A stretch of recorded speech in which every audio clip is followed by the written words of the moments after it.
يا أيها الذين آمنوا إنما الخمر والميسر والأنصاب والأزلام رجس من عمل الشيطان فاجتنبوه لعلكم تفلحون إنما يريد الشيطان أن يوقع بينكم العداوة والبغضاء في الخمر والميسر ويصدكم عن ذكر الله وعن الصلاة فهل أنتم منتهون؟ نستعينه ونستغفره ونعوذ بالله من شرور أنفسنا وسيئات أعمالنا من يهده الله فلا مضل له ومن يضلل فلا هادي له وأشهد أن لا إله إلا الله وحده لا شريك له وأشهد أن محمدا عبده ورسوله أما بعد فإن خير الحديث كتاب الله وخير الهدي هدي محمد صلى الله عليه وسلم وشر الأمور محدثاتها وكل محدثة بدعة وكل بدعة ضلالة وكل ضلالة في النار. أعوذ بالله من الشيطان الرجيم. بسم الله الرحمن الرحيم. يا أيها الذين آمنوا إنما الخمر والميسر والأنصاب والأزلام رجس من عمل الشيطان فاجتنبوه لعلكم تفلحون إنما يريد الشيطان أن يوقع بينكم العداوة والبغضاء في الخمر والميسر ويصدكم عن ذكر الله وعن الصلاة فهل أنتم منتهون. وقال النبي صلى الله عليه وسلم الخمر أم الخبائث. وقال عليه الصلاة والسلام الخمر أم الفواحش. وقال عليه الصلاة والسلام إنها مفتاح كل شر أو كما قال النبي صلى الله عليه وسلم. وقال عليه الصلاة والسلام ليشربن ناس من أمة الخمر يسمونها بغير اسمها. وقال عليه الصلاة والسلام لا تذهب الأيام والليالي حتى تشرب طائفة من أمة الخمر يسمونها بغير اسمها إلى آخر الآيات والأحاديث. برادران اسلام، دینی اور ملی بھائیوں، نوجوان دوستوں، احباب اور بزرگوں، قابل احترام اور بہنوں، عزیز بچوں، اللہ تبارک و تعالیٰ کا جو دین ہمیں اللہ تعالیٰ کی جانب سے ملا ہے، اس دین کی بہت ساری خصوصیات میں سے ایک خصوصیت یہ ہے کہ یہ دین ہماری عقلوں کی اور ہماری سوجھ بوجھ کی حفاظت کرتا ہے. دین اسلام 5 ضروریات کی تکمیل کرنے کے لیے دنیا میں آیا ہے. 5 ضروریات کا مطلب یہ ہوتا ہے ایسی لازمی چیزیں کہ اگر ان میں سے کوئی کسی چیز کی حفاظت نہ کی جائے تو لازماً انسان کو بہت زیادہ نقصان اٹھانا پڑے گا، ضرر کا سامنا کرنا پڑے گا، بہت ساری تکلیفوں کا، بہت ساری مشقتوں کا سامنا کرنا پڑے گا. تو 5 ضرورات انسانی زندگی میں ہیں، اور اللہ تبارک و تعالیٰ کا دین اسلام واحد دین ہے جس نے ان 5 ضروریات کی حفاظت کی ذمہ داری لی ہے. اس میں سب سے پہلی جو چیز ہے وہ ہے انسان کا ایمان اور عقیدہ، یعنی دین کی حفاظت کی ذمہ داری اللہ تبارک و تعالیٰ کا یہ دین لیتا ہے. کوئی ایسا دین جو انسان کو بہت زیادہ نقصان پہنچائے، دنیا میں ذلت کا سامنا کرنا پڑے، آخرت میں ہمیشہ کے لیے جہنم میں داخل ہونا پڑے، ایسے بے دینی سے، ایسے باطل دین سے بچانے کے لیے اللہ تبارک و تعالیٰ کا دین اسلام آیا ہے. تو ایک تو ہے اسلام، اللہ تبارک و تعالیٰ کا دین. یہ دین دوسرے ادیان سے انسان کو بچاتا ہے، جس کے ذریعے سے انسان کو بہت ساری نقصان کا، بہت ساری مضرتوں کا، بہت ساری مشقتوں کا سامنا کرنا پڑ سکتا ہے، دنیا میں بھی اور آخرت میں بھی. دوسری جو چیز ہے وہ ہے عقل. انسان کی عقل اور انسان کی سوجھ بوجھ. ہم اور آپ اکثر و بیشتر یہ بات کرتے رہتے ہیں کہ انسانوں میں اور حیوانوں میں فرق عقل کا ہے. اللہ تبارک و تعالیٰ نے انسان کو عقل سے ممتاز کیا ہے. تو عقل کی حفاظت اللہ تبارک و تعالیٰ کے دین نے، حفاظت کی ذمہ داری اللہ تبارک و تعالیٰ کے دین نے لی ہے. ایسے ہی بقیہ جو 3 چیزیں ہیں اس میں ہے جان کی حفاظت، دوسری چیز ہے مال کی حفاظت، اور تیسری چیز ہے عزت و آبرو کی حفاظت. یہ کل 5 چیزیں ہو گئی. ان 5 چیزوں کی حفاظت کی ذمہ داری اللہ تبارک و تعالیٰ کا یہ دین، آخری دین اسلام لیتا ہے.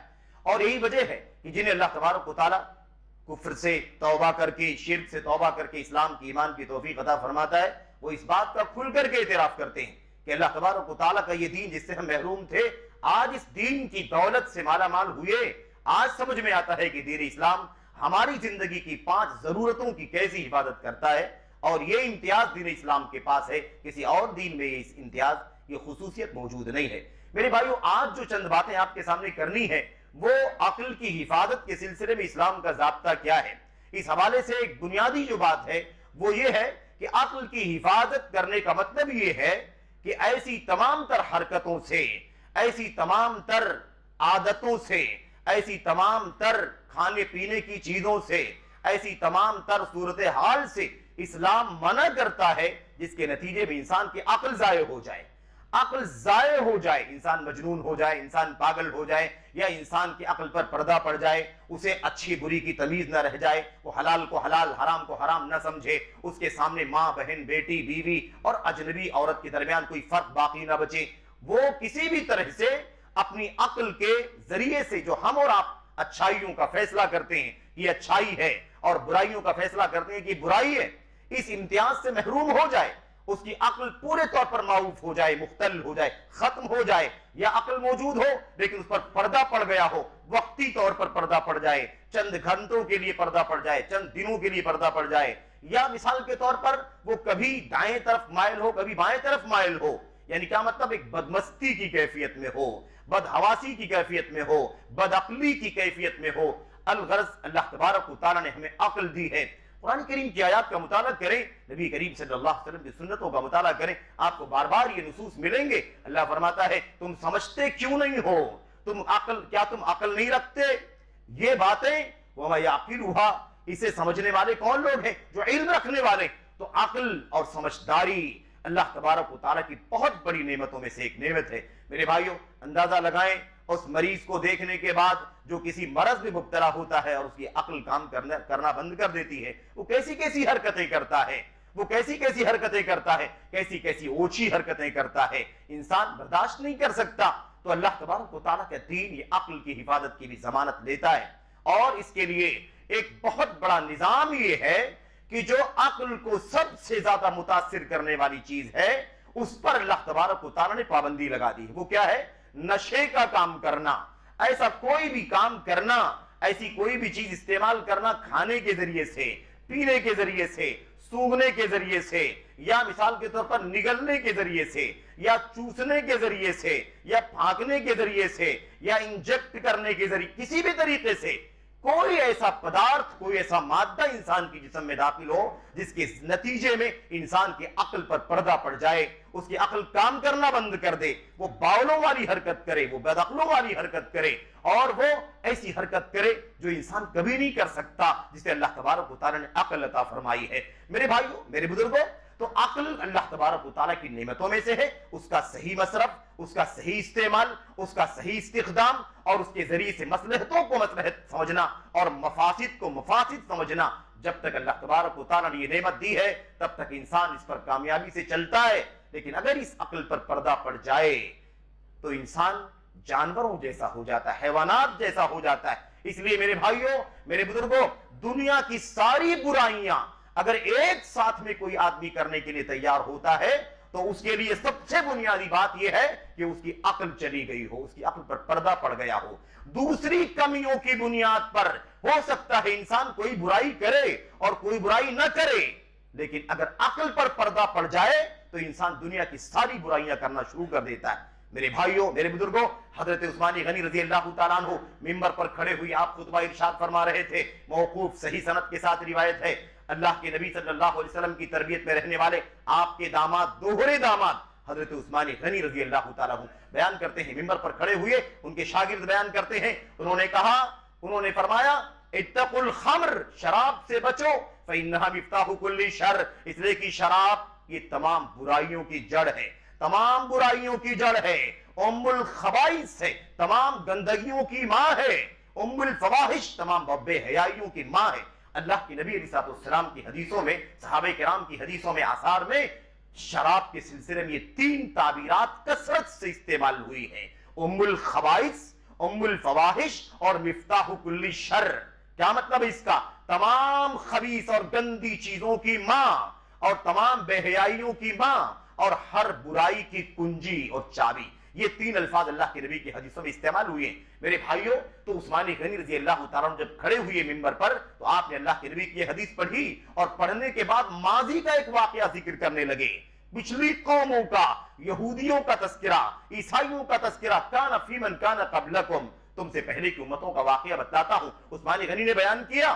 میرے بھائیوں، میرے بزرگوں، اور پچھلی امتوں کا واقعہ یہ سننے جا رہے ہو۔ اس واقعے کو سننے کے بعد، اور ہم نے سنا ہوگا اس سے پہلے، اس واقعے کو سننے کے بعد آج بھی یاد رکھنا، مسلمانوں کا سماج ہے، مسلمانوں کا کلچر ہے، مسلمانوں کی سوسائٹی ہے، ہم مسلمانوں کے کلچر میں ہمارا نوجوان، ہمارا عزیز، ہمارا بھائی، ہماری بہن، ہمارے بچے نئے اس دور کے کیسے ماضی کے لوگوں کے ساتھ، یہودیوں کے، عیسائیوں کے کلچر کے ساتھ کیسے شانہ بشانہ چل رہے ہیں، کیسے ان کا ساتھ دے رہے ہیں، ان کی ایک ایک ادا کو اپنی زندگی میں نافذ کر رہے ہیں، گلے لگا رہے ہیں۔ میرے بھائیوں، ان کا اٹھنا بیٹھنا، ان کا چلنا پھرنا، ان کے عید، ان کے تہوار، ان کی خوشیاں، ان کا لباس، ان کے بال، ان کی چال ڈھال، ان کا کھانا پینا، غرض تمام کی تمام چیزیں انسان، مسلمانوں کے سماج میں رہنے والا ہمارا نوجوان مرعوب ہے، متاثر ہے، پورے طور پر ایسا لگتا ہے کہ اس کی غلامی کرتا چلا جا رہا ہے۔ اس بات کو بھی یاد رکھنا، اور یہ پس منظر یاد رکھنا۔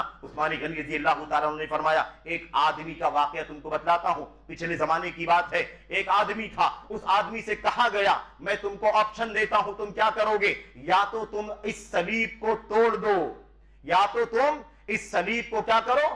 اس صلیب کو توڑ دو۔ صلیب یعنی کرسچنوں کا جو وہ ہے نا، جو ان کا سمبل ہے، جو جھوٹا ہے، جھوٹ ہے، اور یہ دنیا کا بدترین جھوٹ ہے۔ عیسیٰ علیہ السلام جب قرب قیامت بڑی نشانیوں میں سے ایک نشانی بن کر کے آئیں گے تو بہت سارے جو کارنامے انجام دیں گے، ان کارناموں میں سے ایک کارنامہ اس جھوٹ کو توڑنا ہوگا، اس جھوٹ کو بے نقاب کرنا ہوگا۔ حضرت عیسیٰ علیہ السلام اس صلیب کو توڑیں گے اور دنیا کے سامنے واضح کریں گے کہ تم نے الزام لگایا تھا، یہودیوں نے پھیلایا اور تم لوگوں نے بھی مانا، اور صلیب کو تم نے عیسائیت کا سمبل بنا دیا، اس کا نشان بنا دیا۔ یہ جھوٹ ہے۔ وما قتلوه وما صلبوه ولكن شبه لهم، نہ تو عیسیٰ کو قتل کیا ہے کسی نے اور نہ کسی نے ان کو سولی دی ہے۔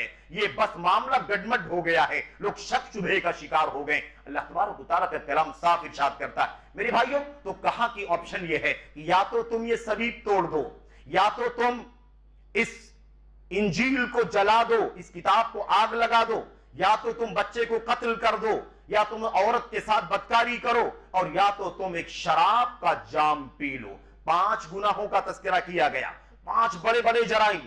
کیا کرو؟ یاد رکھو 5 باتیں، یا تو تم صلیب کو توڑ دو، یا تو تم کتاب کو آگ لگا دو، یا تو تم بچے کو ناحق قتل کر دو، یا تو تم عورت کے ساتھ بدکاری زناکاری کرو، اور یا تو یہ ایک پیالہ یا تو یہ گلاس شراب کا رکھا ہوا ہے جس کو پینے سے نشہ آ جائے گا، یہ شراب پی لو۔ اب تمہارا انتخاب، تم سوچو تمہیں کیا کرنا چاہیے۔ میرے بھائیوں، آپ سوچیں کہ اگر وہ کتاب کو جلا دیتا تو اس کے خلاف کارروائی ہوتی، اگر وہ بدکاری کرتا تو اس کے خلاف کارروائی ہوتی، اگر وہ صلیب کو توڑتا تو کارروائی ہوتی، اگر وہ بدکاری کرتا تو اس کے خلاف کارروائی ہوتی۔ لیکن اس نے سب کو چھوڑ کر کے کیا کام کیا؟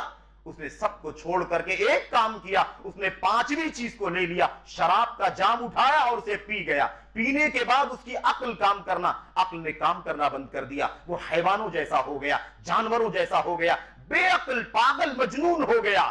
اب اس کے بعد جب اس نے شراب کا جام پی لیا تو اس نے اس کے بعد سارے کام کر ڈالے۔ اس نے عورت کے ساتھ بدکاری بھی کی، اس معصوم بچے کو قتل بھی کیا، اس کتاب کو بھیجا، آگ بھی لگا دیا، اور اس صلیب کو بھی توڑ دیا۔ شراب پینے کے بعد سارے جرائم کر ڈالے۔ آپ سوچئے، اگر ان میں سے کوئی پہلا کام، دوسرا، تیسرا، چوتھا کام وہ کرتا تو ایک جرم کرتا، دوسرا جرم کرنے سے پہلے اس کے خلاف کارروائی ہو جاتی اور دوسرا جرم کرنے کی نوبت نہ آتی۔ لیکن اس نے جب شراب پی لیا تو سارے کبیرہ گناہوں کو کر ڈالا۔ زناکاری ہے، بدکاری ہے، قتل ہے، کتاب کا تقدس پامال کرنا ہے اور صلیب کو توڑنا، ان تمام چیزوں کا جرم اس نے کیوں کیا؟ اس لیے کہ الخمر ام الخبائث، یہ شراب، نشہ یہ تمام چیزوں کی جڑ ہے، تمام برائیوں کی ماں ہے، تمام فواحش اور بے حیائیوں کی اساس ہے، اور ہر برائی کی کنجی اور چابی ہے۔ میرے بھائیوں، قرآن کریم کی آیت کریمہ، اچھا ایک بات میں آپ کو پہلے ہی بتا دوں، آیتیں، حدیثیں جب آپ کے سامنے پڑھی جا رہی ہیں تو آپ کو سننے والوں کو یہ لگتا ہے یہ ساری باتیں تو شراب سے متعلق ہیں، ہم کب شراب پی رہے ہیں؟ ہمارے سماج میں مسلمانوں کا بچہ، مسلمانوں کا بڑا چھوٹا شراب کہاں کوئی پیتا ہے؟ میرے بھائیوں میرے بزرگوں شرابی پینے والے لوگ ہیں ایسے مجرمین بھی، اللہ تبارک و تعالیٰ سبوں کو ہدایت عطا فرمائے، سبوں کو اللہ تبارک و تعالیٰ اس تمام برائیوں کی جڑ سے بچنے کی توفیق عطا فرمائے۔ لیکن اس کے علاوہ بھی جو ساری چیزیں استعمال کی جا رہی ہیں سماج کے اندر، ہمارے چھوٹے چھوٹے بچوں کو بھی 2-2 4-4 روپے میں ان کے درمیان بیچا جا رہا ہے۔ ماں باپ سے 5 روپے 10 روپے لے کر کے بچہ نکلتا ہے کہ اسے ٹافی خرید لے گا، چاکلیٹ لے کر کے کھا لے گا، اتنے روپے میں ظالموں نے نشے کا پدارتھ بیچ کر کے بچوں کی زندگی سے کھیلنے کا کام شروع کیا ہوا ہے۔ گلی گلی کے اندر وہ چھوٹی چھوٹی شیشیاں، وہ ڈبیاں، وہ پاؤڈر بیچے جا رہے ہیں، اور اسے ہمارے بچے، نادان بچے اور ہم ماں باپ کی تربیت کی کمزوری کے نتیجے میں ہماری ذمہ داری کیا ہے؟ بچوں کا خیال کریں، اس پر نظر رکھیں، وہ کہاں جاتا ہے، کس سے ملتا ہے، کس کے ساتھ میں بیٹھتا ہے، کیا کھاتا پیتا ہے، اس کی صحت کا، اس کی میرے بھائیوں اس کے جسمانی حالت کا ذرا جائزہ لیتے رہو۔ میں آپ کو بتاؤں گا بھی آگے انشاءاللہ تبارک و تعالیٰ یہ خطرناک مادہ کس طرح سے مسلمانوں کے بچوں کے درمیان پھیلایا جا رہا ہے۔ میں عرض کرنا چاہتا ہوں تو یہ کوئی نہ سمجھے کہ یہ ساری چیزیں آیتیں حدیثیں شراب کے بارے میں ہیں، شراب کے بارے میں تو ہیں، اس لیے شراب کے بارے میں ہے کہ نبی کریم صلی اللہ علیہ وسلم کے زمانے میں 5 قسم کی شراب چلتی تھی، اور اس شبہے کو، اس کنفیوژن کو، اس ڈاؤٹ کو ختم کرنے کے لیے عمر بن خطاب رضی اللہ تعالیٰ عنہ منبر پر کھڑے ہوئے تھے، اور انہوں نے کہا تھا جب نبی کریم صلی اللہ علیہ وسلم کے اوپر قرآن کریم کی آیتیں نازل ہوئی شراب کی حرمت کے بارے میں، اور آپ نے شراب کی حرمت کے بارے میں آپ نے صحابہ کو بیان کیا، امت کے سامنے پیش کیا، اس وقت 5 قسم کی شراب چلتی تھی، 5 قسم کی شراب، وہ کھجور کی تھی، وہ جو کی تھی، وہ انگور کی تھی، فلاں کی تھی، فلاں کی، 5 قسم کی شرابیں تھیں۔ لیکن یاد رکھو نبی کریم صلی اللہ علیہ وسلم نے یہ بھی فرما دیا تھا، کوئی یہ نہ سمجھے کہ صرف اور صرف 5 قسم کی شراب حرام ہے یا شراب حرام ہے، یہ کوئی نہ سمجھے، اللہ کے نبی علیہ الصلوۃ والسلام نے یہ بھی فرمایا تھا، عمر بن خطاب نے بھی پڑھ کر کے دہرایا، اور آپ نے فرمایا، اللہ کے نبی نے فرمایا تھا الخمر ما خامر العقل، شراب ہر اس چیز کو کہتے ہیں جس کو کھانے پینے استعمال کرنے سے عقل پر پردہ پڑ جاتا ہو، جو بھی چیز ہو، کوئی بھی چیز ہو، کسی بھی نام سے ہو، دنیا کے کسی بھی خطے میں، کسی بھی گوشے میں استعمال کی جاتی ہو، اسے کسی بھی نام سے استعمال کیا جاتا ہو، اس کے پیچھے کتنے بھی فضائل بیان کیے جاتے ہو، جس سے بھی عقل معوف ہوتی ہو، عقل پر پردہ پڑتا ہو، وہ شراب ہے، اس کا حکم شراب کا ہے۔ کل مسکر خمر وکل خمر حرام، ہر نشہ لانے والی چیز، عقل کو متاثر کرنے والی چیز شراب ہے، اور ہر شراب حرام ہے۔ نبی کریم صلی اللہ علیہ وسلم کی یہ حدیثیں پڑھ کر کے عمر بن خطاب نے یہ کنفیوژن پہلے ہی ختم کر دیا تھا، اس لیے آج کوئی کھڑا نہ ہو جیسے کہ شبہات پیدا کیے جاتے ہیں۔ عجیب حالت ہے مسلمانوں کے سماج کی میرے بھائیوں، اگر شرک کرنے والوں کو شرک سے روکنے کے لیے امت کے علماء کتاب اللہ کی آیتوں کی تلاوت کرتے ہیں، اللہ کے نبی کی حدیثیں پڑھتے ہیں، اور کہتے ہیں کہ قبروں مزاروں پر جانے والے اور قبروں پر سجدہ کرنے والے، اولیاء کے سامنے ہاتھ اٹھانے والے، اولیاء کی قبروں کا طواف کرنے والے مشرک ہیں، جب یہ ثابت کرتے ہیں تو آج کا مسلمان شرک کرنے والا ہمارا بھائی کہتا ہے کہ تم لوگ وہ آیتیں ہمارے بارے میں پڑھتے ہو جو آیتیں ابو جہل، ابو لہب کے بارے میں نازل ہوئی تھی، جو بتوں کی پوجا کرنے والے تھے۔ ہم تو بتوں کی پوجا نہیں کرتے، ہم تو اللہ کے اولیاء کی پوجا کرتے ہیں، ہم تو اللہ کے نبیوں کی پوجا کرتے ہیں، اور اللہ سے قریب ہونے کے لیے کام کرتے ہیں۔ یاد رکھو اس سے کوئی فرق نہیں پڑتا، شرک کے خلاف وہ آیتیں ہیں، شرک کے خلاف وہ حدیثیں ہیں، چاہے وہ اللہ کے نبی کے زمانے کے بت پرست مشرکین ہو، یا اللہ کے نبی علیہ السلام کے زمانے کے میں اور آپ کے بعد آج تک قیامت تک کسی بھی طرح سے اللہ تبارک و تعالیٰ کی عبادت میں شرک کیا جاتا ہو، وہ آیتیں سب کے لیے ہیں۔ تو بت پرستی کے نام پر یہ شرک جو قبر پرستی کے نام پر چل رہا ہے، اس کو الگ نہیں کیا جا سکتا۔ اسی طرح سے میرے بھائیوں، شراب کے نام پر آج کل کے نئے جو آ رہے ہیں میرے بھائیوں، نشہ پیدا کرنے والے پدارتھ، نشہ پیدا کرنے والی اشیاء، ان سب کو الگ نہیں کیا جا سکتا۔ اللہ کے نبی نے فرمایا تھا ہر نشہ لانے والی چیز شراب ہے، اور ہر شراب اللہ تبارک و تعالیٰ کے دین کے اندر حرام ہے۔ میں آپ کے سامنے وہ آیت کریمہ پڑھنا چاہتا ہوں۔ اللہ تبارک و تعالیٰ فرماتا ہے یا ایھا الذین آمنوا، اے ایمان والو، انما الخمر والمیسر والانصاب والازلام رجس من عمل الشیطان۔ اللہ تبارک و تعالیٰ فرماتا ہے ایمان والو تمہیں سمجھنے کی ضرورت ہے، تم سمجھو شراب، جوا اور ایسے ہی استھان اور قسمت بتلانے والے تیر جو زمانے ماضی میں جاہلیت کے دور میں لوگ استعمال کیا کرتے تھے، آج کل بھی استعمال کرتے ہیں، اس کی شکل بدل گئی ہے تھوڑی سی۔ یہ چاروں چیزیں رجس من عمل الشیطان، یہ سب کے سب ناپاک ہیں اور شیطان کا کام ہے۔ شراب ناپاک ہے، جوا ناپاک ہے، ایسے ہی استھان ناپاک ہے جہاں غیر اللہ کے اوپر چڑھاوے چڑھائے جا رہے ہوں، وہ سب کے سب ناپاک ہیں، اور قسمت کے تیر ناپاک ہیں۔ من عمل الشیطان، سب کے سب شیطانی کام ہے۔ اللہ تبارک و تعالیٰ فرماتا ہے فَاجْتَنِبُوهُ، ان سب سے بچو، لَعَلَّكُمْ تُفْلِحُونَ، تاکہ تم کامیاب ہو جاؤ۔ سمجھو اللہ تبارک و تعالیٰ نے فرمایا شیطان کا عمل ہے، اگلی آیت میں اللہ فرماتا ہے یہ شیطان کیوں یہ کام کرتا ہے، شیطانی کام تم نہ کرو، اس لیے کہ انما یرید الشیطان ان یوقع بینکم العداوۃ والبغضاء، شیطان کا کام یہ ہے، شیطان چاہتا یہ ہے کہ تمہارے درمیان نفرت پیدا کرے، دشمنی پیدا کرے، بغض ڈالے، کینہ پیدا کرے، شراب کے ذریعے سے اور جوئے کے ذریعے سے۔ اللہ تبارک و تعالیٰ فرماتا ہے ایک مقصد تو یہ ہو گیا، دوسرا مقصد کیا ہے؟ دوسرا مقصد ہے وَيَصُدَّكُمْ عَنْ ذِكْرِ اللَّهِ وَعَنِ الصَّلَاةِ، اور اللہ تبارک و تعالیٰ کے ذکر سے اور نماز سے تمہیں روکنا چاہتا ہے شیطان۔ اللہ تبارک و تعالیٰ فرماتا ہے فَهَلْ أَنْتُمْ مُنْتَهُونَ، کیا تم چھوڑو گے یا نہیں چھوڑو گے، باز آؤ گے یا نہیں آؤ گے، چھوڑو گے کہ نہیں چھوڑو گے؟ مسلمانوں، شراب چھوڑو، جوئے چھوڑ دو، اور پانسے کی تیر چھوڑ دو، استھانوں پر جانا چھوڑ دو، یہ سب ناپاک ہے اور شیطان کے کام۔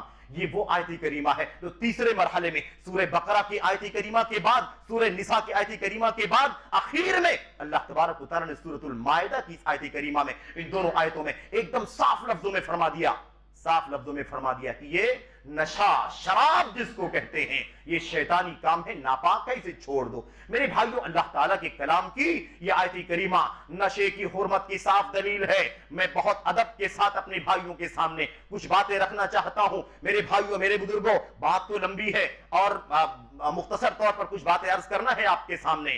پورا سماج دھیرے دھیرے ایسا لگتا ہے، ہمارے بچے، ہمارے جوان اور بعض ہماری بچیاں بھی جو کالج وغیرہ میں پڑھتی ہیں اور یا جاب سرکل میں کام کرنے والی ہیں، وہ نشے کی لت میں مبتلا ہوتی چلی جا رہی ہیں۔ بچے بھی اور بچیاں بھی۔ میں آپ سے عرض کرنا چاہتا ہوں میرے بھائیوں، اللہ کے نبی محمد الرسول اللہ صلی اللہ علیہ وسلم کی 2-3 حدیثیں ذرا آپ کے سامنے پڑھی گئی ہیں، مختصر طور پر اس کا تذکرہ آ جائے۔ اللہ کے نبی نے فرمایا الخمر ام الخبائث، سن لو، شراب جو ہے وہ تمام گندگیوں کی ماں ہے۔ وعیدیں ذرا سن لو، وعیدیں، تاکہ سمجھ میں آئے کہ یہ نشہ کتنی گندی چیز ہے، اس میں نرمی کرنا، اسے ہلکے میں لینا، اسے معمولی سمجھنا کتنا بڑا جرم ہوگا میرے بھائیوں۔ اور یہ جرم ایمان کا ہوگا، یہ جرم اخلاق کا نہیں، اخلاق سے پہلے ایمان کا جرم ہوگا۔ اس لیے کہ مسلمان سب سے زیادہ شراب سے دور رہنے والا، نشے سے دور رہنے والا اور اس کا دائی ہے۔ اللہ کے نبی نے فرمایا یہ تمام برائیوں کی ماں ہے، اور جو شخص شراب پی لے گا، من شریبہا، جو نشہ کر لے گا، نشے کا پدارث استعمال کر لے گا، اب جو بھی اس کا نام ہو، آج کل کے دور میں یا آج کے بعد جتنے بھی نام سے شراب یعنی نشے والی چیز استعمال کی جاتی ہو، اللہ کے نبی علیہ السلام نے فرمایا جو بھی پی لے گا لم تقبل صلاتہ 40 یوما، تو 40 دن تک اس کی نماز قبول نہیں ہوگی۔ جاؤ تم نشہ کرو گے، اللہ کے بندو عزیزو، اگر نشہ استعمال کرو گے نمازیں پڑھنے کا بھی کوئی فائدہ نہیں ہے۔ 40 دن کی نمازیں تمہاری اللہ کے دربار سے پھٹکار دی جائیں گی، انہیں ہٹا دیا جائے گا۔ اور آگے سنو، اللہ کے نبی نے فرمایا وَمَنْ شَرِبَهَا وَهِيَ فِي بَطْنِهِ فَمَاتَ مَاتَ مِيتَةً جَاهِلِيَّةً، اور جو شراب پی لے گا، نشے کی چیز کو استعمال کر لے گا، چاہے منہ سے کھا کے، پی کے، چوس کے استعمال کرے یا کسی اور ذریعے سے استعمال کرے، اگر وہ اس کے پیٹ میں گیا اور پیٹ میں رہتے ہوئے اس کی موت ہو گئی تو مَاتَ مِيتَةً جَاهِلِيَّةً، تو اس کی موت جاہلیت کی موت ہوگی۔ یاد رکھو، اس کا تعلق اخلاق سے نہیں ہے، اس کا تعلق کھانے پینے میں حرام حلال کی پابندی کرنے نہ کرنے سے نہیں ہے، اس کا تعلق ایمان سے ہے۔ بقیہ چیزیں تو بات کی ہے، ایمان سے ہے۔ شراب اور نشے کا استعمال انسان کی نمازوں کو برباد کر دیتا ہے، اور اگر پیٹ میں رہے اور انسان مر جائے اس کی موت جاہلیت کی موت ہوگی۔ اللہ کے نبی علیہ السلام نے دوسری حدیث میں ارشاد فرمایا الخمر ام الفواحش، شراب تمام بے حیائیوں کی جڑ ہے، تمام بے حیائیوں کی ماں ہے۔ من شربہا وقع علی امہ و اختہ و بنتہ و خالتہ، جو شخص شراب پی لیتا ہے، نشہ استعمال کر لیتا ہے، نشہ استعمال کر لیتا ہے، حشیش استعمال کرے، بھنگ استعمال کرے، یا وسکی استعمال کرے، یا ایم ڈی کوئی بھی استعمال کرے، کچھ بھی استعمال کرے جو اسے استعمال کر لیتا ہے، کیونکہ ساری برائیوں کی جڑ ہے، وہ اپنی ماں کے ساتھ بدکاری بھی کر سکتا ہے، وہ اپنی بیٹی کے ساتھ بھی بدکاری کر سکتا ہے، اپنی خالہ اور دیگر محرمات کے ساتھ بھی بدکاری کر سکتا ہے، اس لیے کہ ساری برائیوں کی جڑ ہے، ساری برائیوں کی ماں ہے۔ میرے بھائیو، میرے بزرگوں، الخمر مفتاح کل شر، تمام برائیوں کی کنجی ہے۔ اور ہم نے شروع میں آپ کے سامنے عثمان غنی رضی اللہ تعالیٰ کی وہ بات آپ کے سامنے بیان کی۔ اس کے بعد ایک نقطہ اور آپ کے سامنے بیان کرنا چاہتا ہوں، وہ یہ ہے میرے بھائیوں کہ یہ جہاں تک یہ مسئلہ ہے کہ آج شراب کا نام، آج شراب نہیں کوئی پی رہا ہے، آج کوئی شراب نہیں پی رہا ہے، یعنی اللہ کے نبی کے زمانے والی شراب نہیں پی رہا ہے، آج الگ الگ چیزیں۔ بعض لوگ کہتے ہیں کہ آپ پچھلی شرابوں میں بدبو آیا کرتی تھی، اس سے تو عجیب و غریب انداز کی کیفیت ہو جاتی تھی، آج کل تو اس سے نشاط پیدا ہوتی ہے، اس سے انسان ایکٹیو ہو جاتا ہے، انسان میں چستی پیدا ہو جاتی ہے، امیونٹی بڑھ جاتی ہے۔ یہ سب عقل کا فساد ہے، جیسے شراب شیطانی کام ہے، ناپاک ہے، ایسے یہ سوچ بھی شیطانی ہے، یہ نظریہ بھی شیطانی ہے۔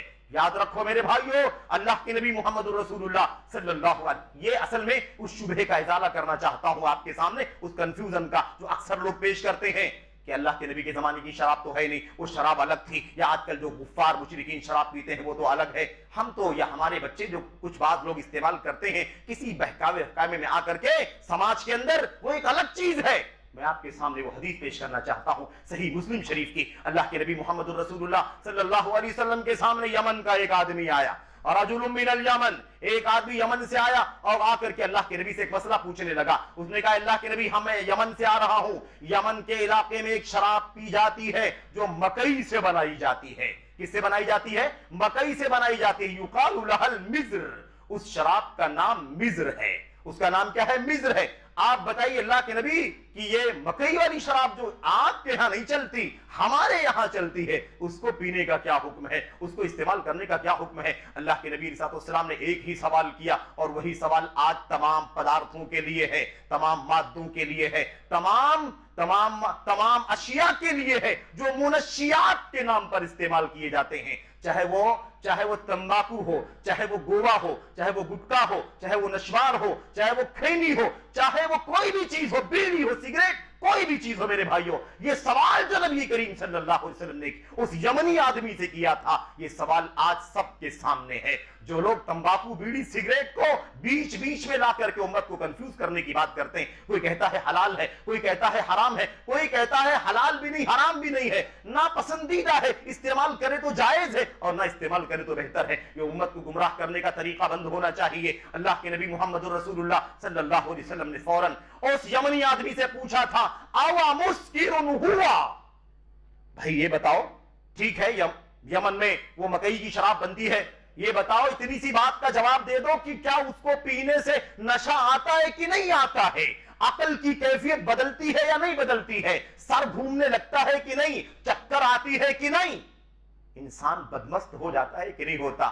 اس آدمی یمنی نے کہا اللہ کے نبی نشہ تو آتا ہے، سر تو گھومنے لگتا ہے، چکر آنے لگتی ہے، نگاہیں گھومنے لگتی ہیں، ایسا ہوتا ہے۔ اللہ کے نبی نے فرمایا تب تو وہ حرام ہے، کل مسکر خمر و کل خمر حرام، قاعدہ ہے نبی کریم صلی اللہ علیہ وسلم کا، سن لو، ہر عقل پر پردہ ڈالنے والی چیز، عقل کو افیکٹ کرنے والی چیز شراب ہے، اور ہر شراب حرام ہے۔ اللہ کے نبی علیہ السلام نے قاعدہ بتا دیا۔ اب یہ قاعدہ قیامت تک کے لیے ہے، ہمارے فلسفے، ہماری عقلانیت، ہماری لاجک سے کوئی اللہ کا دین بدل نہیں جائے گا، اور یہ کوشش ناپاک کوشش ہوگی۔ اللہ تبارک و تعالی ہمیں اور آپ کو اس سے بچنے کی توفیق عطا فرمائے۔ میرے بھائیوں، جس سے بھی، اور یہ بھی بات یاد رکھیں، اس میں اعتبار کس کا ہے؟ اعتبار ان لوگوں کا نہیں ہے جو عادی ہو چکے ہیں، نشے کی چیزوں کے استعمال کے عادی ہو چکے ہیں۔ ایک آدمی 10 سال سے سگریٹ پی رہا، 10 سال سے بیڑی پی رہا، تمباکو استعمال کر رہا، گوا نشوار استعمال کر رہا، اس کا اعتبار نہیں ہے۔ ایک پاک طبیعت آدمی کا اعتبار ہے، ایک معصوم کا اعتبار ہے، جس نے آج تک اپنے منہ سے کسی ناپاک چیز کا استعمال نہیں کیا ہے۔ اس کو اگر ایک پتا اس کے منہ میں ڈال دیا جائے تمباکو کا، تو اس کا سر گھومنے لگے گا۔ تو پاک لوگوں کا اعتبار ہے، جو لوگ پہلے سے ہی اس کے عادی ہو چکے ہیں ان کا اعتبار نہیں, اس بات کو یاد رکھیں. کتنے لوگ ہیں, مسئلہ تو ایسا ہے, سب لوگ جانتے ہیں کہ جو آدمی دن میں 10 سگریٹ پینے کا استعمال کرنے کا عادی ہے, اس کو 10 سے بھی اطمینان نہیں ہوتا, اگلے مزید 10 کے لیے وہ کوشش کرتا ہے. کیوں؟ اس لیے کہ وہ عام طور پر 10 استعمال کرتے کرتے اس کی طبیعت, اس کا مزاج عادی ہو چکا ہے, اب اسے وہ لذت نہیں ملتی ہے 10 سگریٹوں میں, اس لیے وہ اگلے 10 کے لیے بار بار کوشش کرتا ہے. اسی طرح سے آپ سمجھیں, اعتبار ان کا نہیں ہے جو عادی ہو چکے ہیں. اللہ کے نبی محمد رسول اللہ صلی اللہ علیہ وسلم نے فرمایا تھا, 3 قسم کے لوگوں کے بارے میں اللہ کے نبی نے فرمایا تھا, حرم اللہ علیہ الجنہ, 3 قسم کے لوگوں پر اللہ نے جنت حرام کر دی. یہ وعید ہے, وعید دھمکی ہے نبی کریم صلی اللہ علیہ وسلم کی. اس میں آپ نے کیا فرمایا تھا, العاق لوالدی, اپنے والدین کی نافرمانی کرنے والا, مدمن الخمر, شراب یعنی نشے کی چیز کو مسلسل استعمال کرنے والا, عادی جس کو پیکر کہتے ہیں, ایسا ہو چکا ہو. اور اللہ کے نبی نے کیا فرمایا, والدیوس الذی یقر فی اہل الخبث, اور وہ دیوس جو اپنے گھر خاندان کے اندر بال بچوں کے درمیان بے حیائی بدکرداری دیکھے اور چپ رہے, ڈانٹے نہیں, تنبیہ نہیں کرے. ان 3 قسم کے لوگوں پر اللہ نے جنت حرام کر دی ہے. میرے بھائیوں, اس بات کو یاد رکھیں, اللہ کی قسم ہے, ہمارا سماج, مسلمانوں کی سوسائٹی, مسلم معاشرہ, ہمارے نونہال, ہمارے بچے, ہمارے جوان بہنیں, بیٹیاں بھی, اللہ تبارک و تعالی حفاظت فرمائے, نشے کی لت چل رہی ہے اندر. ایک پورے طور پر ایک پلان شدہ گلیوں کے اندر یہ پان اور فلاں دکانیں جو ہوتی ہیں چھوٹی چھوٹی گلیوں کے اندر, جس کو لوگ نہیں جانتے, وہاں گلیوں کے اندر چوری چھپے 10 روپے 5 روپے میں نشے کی چیزوں کو بیچ کر کے ہمارے بچوں کی زندگیوں سے کھیلا جا رہا ہے. نونہالوں کی, میرے بھائیوں, جان لینے کی کوشش کی جا رہی ہے. اور ہم نے ابھی آج کل جو MD چل رہا ہے, اس کے بارے میں اپنے ایک اہل حدیث اور بہت ماہر ڈاکٹر سے بھی ہم نے مشورہ کیا تھا کچھ دنوں پہلے کہ اس کے بارے میں آپ تحقیق کر کے بتائیں کہ یہ جو مادہ بچوں کے درمیان پھیلایا جا رہا ہے, اس مادے کی کیا کیفیت ہے. انہوں نے کہا یہ اتنا خطرناک ہے جیسے پانی میں نمک گھلتا ہے, ایسے ہی اس کے 1-2 شیشی استعمال کرنے سے انسان کا جسم گھلنا شروع ہو جاتا ہے. اس بچے کو جسے ماں باپ جوان دیکھنا چاہتے ہیں, بڑھاپے کی لاٹھی دیکھنا چاہتے ہیں, وہ گھل کر کے اپنا وجود ختم کر رہا ہوتا ہے. لیکن اس کے پیچھے کس کو کوسیں گے, کس کو ڈانٹیں گے, کس کو تنبیہ کریں گے. میرے بھائیوں, کردار اپنا ہے, ہم نے اپنی ذمہ داری نہیں سمجھی. ہمارا سماج کیوں آخر نشے کی لت میں پھنستا چلا جا رہا ہے, نشے کی آگ میں جلتا چلا جا رہا ہے, اس لیے کہ ہم نے اپنی ذمہ داری نہیں سمجھی. میرے بھائیوں, جاؤ سعودی عرب کے اندر بھی اتنے سارے نشے وغیرہ کا کام چلتا ہے, سگریٹ کے لوگ عادی ہیں. میرے بھائیوں, اللہ کے فضل و کرم سے مکافحۃ المخدرات, نشہ سے دور کرنے کے لیے میرے بھائیوں 30 40 وسائل کا استعمال کر کے مسلسل کام کیا جا رہا ہے. اور اس پر ہمیں بات کرنے کا موقع نہیں. آپ کے سامنے میرے بھائیوں آخری 1-2 باتیں عرض کرنی ہے. ایک بات تو یہ عرض کرنی ہے کہ ایک دور آئے گا میری امت کے لوگوں کے اوپر جب شراب کو لوگ نام بدل کر کے استعمال کریں گے, شراب کا نام تبدیل کریں گے, اس کی کیفیت بدلیں گے, اس کی برائیوں سے, اس کی خباثتوں سے میرے بھائیوں آگاہ رہنے کے بجائے اس کی فضائل بیان کریں گے, اس کی فوائد بیان کریں گے. یہ حالت ہو جائے گی میری امت کی. اللہ کے نبی صلی اللہ علیہ وسلم نے فرمایا تھا, لَيَشْرَبَنَّ نَاسٌ مِّنْ أُمَّةِ الْخَمْرَ يُسَمُّونَهَا بِغَيْرِ اسْمِهَا. ایک وقت آئے گا میری امت کے کچھ لوگ ضرور شراب پیئیں گے, لیکن شراب کے نام سے نہیں پیئیں گے, اس کا نام بدل کر کے اسے استعمال کریں گے. یہ پیشین گوئی جو چل رہا ہے یہ کوئی نیا کام نہیں ہے. محمد الرسول اللہ صلی اللہ علیہ وسلم نے اللہ تبارک و تعالیٰ کی جانب سے وحی کی روشنی میں پہلے ہی امت کو آگاہ کر دیا تھا, اور آپ نے فرمایا تھا یہ ہو کے رہے گا, شراب کا نام بدل کر کے استعمال کیا جائے گا. اللہ کے نبی صلی اللہ علیہ وسلم نے فرمایا تھا, لا تذهب الايام والليالي, دن نہیں ختم ہوں گے, راتیں ختم نہیں ہوں گی. خلاصہ کیا ہے, معنی کیا اس کا, یعنی قیامت نہیں آئے گی اس وقت تک جب تک میری امت کے کچھ لوگ شراب کو نام بدل کر کے استعمال نہیں کریں گے. اس لیے میرے بھائیوں یہ وعید ہے, یہ خبر نہیں ہے, یہ نیوز نہیں دی جا رہی ہے, یہ صرف انفارمیشن نہیں ہے, یہ تنبیہ ہے, یہ ڈانٹ ہے. محمد الرسول اللہ صلی اللہ علیہ وسلم کی طرف سے آگاہ کیا جا رہا ہے.